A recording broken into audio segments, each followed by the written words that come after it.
Good afternoon, everyone. My name is Eileen Dolan, and I'm the current president of the PHPD Student Senate, and I am also a current and PhD student concentrating in global health. On behalf of the PHPD student body, we are very excited to be a part of the first Global Health Research and Innovation Day by the Center for Global Public Health on their first anniversary. I am delighted to say several students have been extremely involved in the planning and execution of this event, and it's great to see all of their hard work pay off. It is so inspirational to have all these great speakers here on our campus today.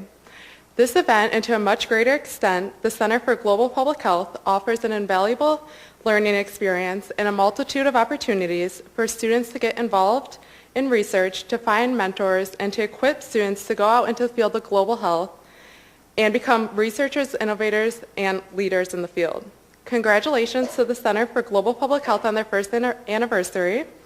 I look forward to seeing future successes and collaborations as catalysts for students paving their careers in the field of global health. Thank you.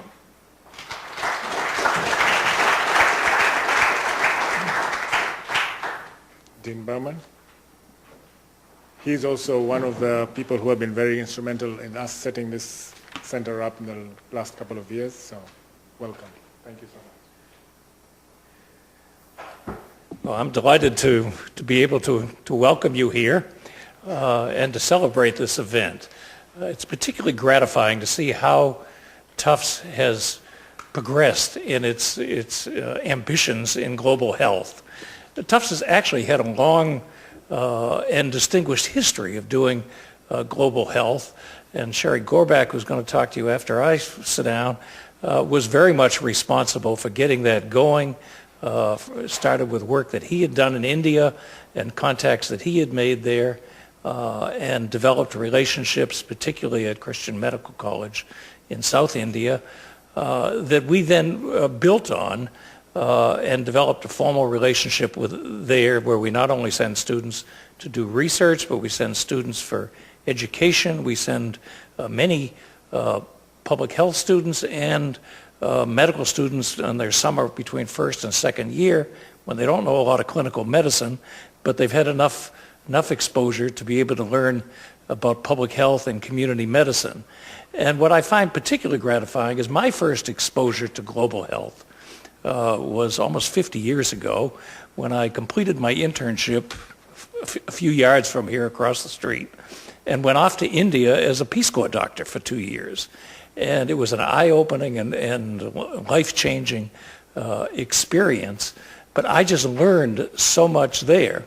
But the Peace Corps went there to aim primarily to help developing countries with knowledge and skills that we were teaching them. And what I love about what we're doing now is we go there to learn from them now. They do a much better job of taking care of communities, of really reaching out to make sure everybody gets the preventive care that they're supposed to get, and it's a model that we could emulate here. So I love the fact that we send students now there not to teach them, but to learn from them how this can be done on very few resources in impoverished settings with impoverished populations, and yet be done extremely well. So the establishment of the Center for Global Public Health now takes this to the next step, and I compliment Micaiah for getting this going and selling the idea to me a year or so ago, and it's really a pleasure to see where we are today. So congratulations, and look forward to hearing more about it. With that, let me ask Sherry Gorbach to come forward.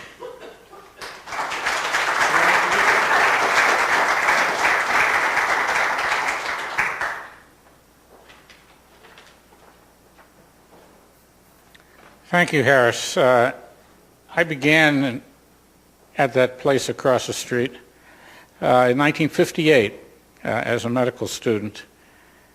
Tufts was known in those days as the training ground for New England doctors. It was estimated that half of the practicing physicians in New England had either studied at Tufts or been enrolled in one of their postgraduate training programs.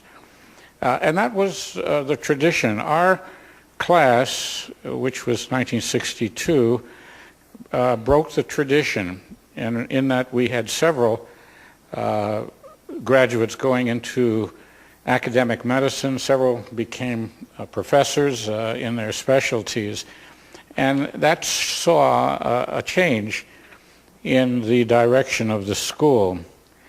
As Harris mentioned, I was working in Calcutta from about 1967 to 69 with a group from Johns Hopkins. And during that time, I came to meet colleagues at Christian Medical College in Vellore, which is in South India, just about 100 kilometers or so from the capital city, which has changed its name. It was Madras when I was there, and now Chennai. And I visited CMC on 2 occasions to set up research programs, and then eventually made my way back to Tufts in 1975, and recognized that there were no students who had had an experience that I had as a medical student, which is 2 of the summers I was able to spend, one in rural Mexico, in a village doing medicine, and the second in Costa Rica in a training program. But those opportunities were not available in 1975, and so I made arrangements for some students to go to Vellore to learn, as Harris said, and it was an extremely rewarding experience for the first 2. And we have had students going every year to Vellore since 1976. And after this strictly education program, when Chris Wonke came here, she began to set up research programs, and we've had very successful research programs. And now under Harris's leadership, we have formal recognition and involvement with their School of Public Health. It's been a very rewarding experience, and I think it's laid the foundation for what MCAIA is going to be developing, of course, not only in South India, but other places as well, particularly in Africa. Well, now it's my honor to present Anthony P. Monaco, who became the 13th president of Tufts University on August 1st, 2011. He studied at Princeton and Harvard Medical School, and his last position before joining Tufts as the president was the Vice Chancellor in Oxford University in the UK. He holds faculty appointments as a professor of biology in the School of Arts and Sciences and as a professor of neurosciences at Tufts University School of Medicine. Professor Monaco is committed to academic excellence, diversity and inclusion, a global perspective, and a keen awareness of the power of higher education to impact individuals and society. He has been a driving force in the comprehensive strategic planning effort since the fall of 2012, which resulted in the approval of the T10 strategic plan by the university's Board of Trustees in November 2013. Tufts is also actively engaged in long-term capital planning to support needed investments in facilities and systems that sustain teaching, research, and campus life. Dr. Monaco is also a champion for research and innovation, having initiated and implemented the Tufts Institute of Innovation, and he supports global health research and innovation and the Center for Global Public Health. It's my pleasure, and I ask you to join me in welcoming our president, Anthony P. Monaco.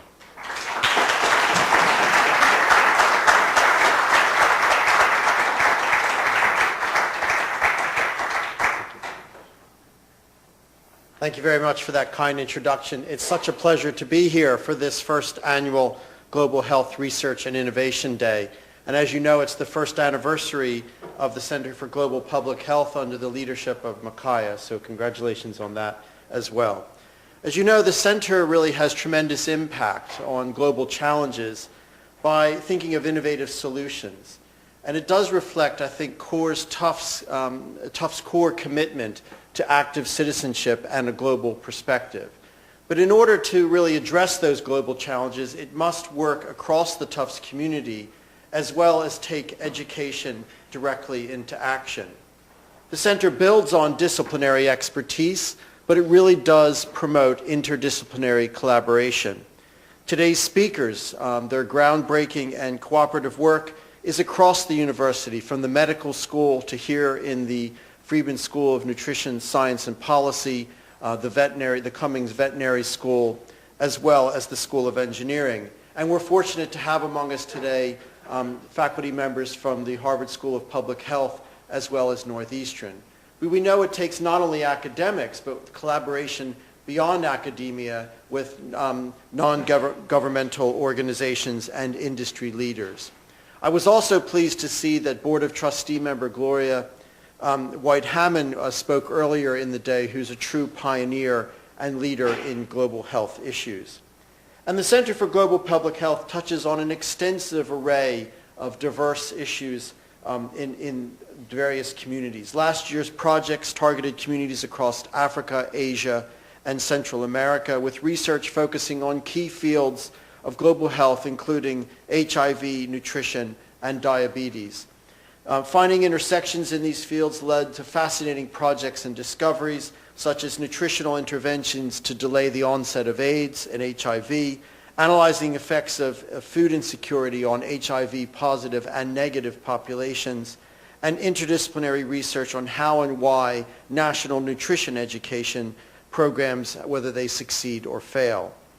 So I'm so glad to be here today to learn about the incredible work being done, to hear and recognize the efforts of many of Tufts' leaders and researchers in this area, and looking ahead to further accomplishments, particularly from this center under Micaiah's leadership. So congratulations to all those associated with the center and its first anniversary. Thank you very much.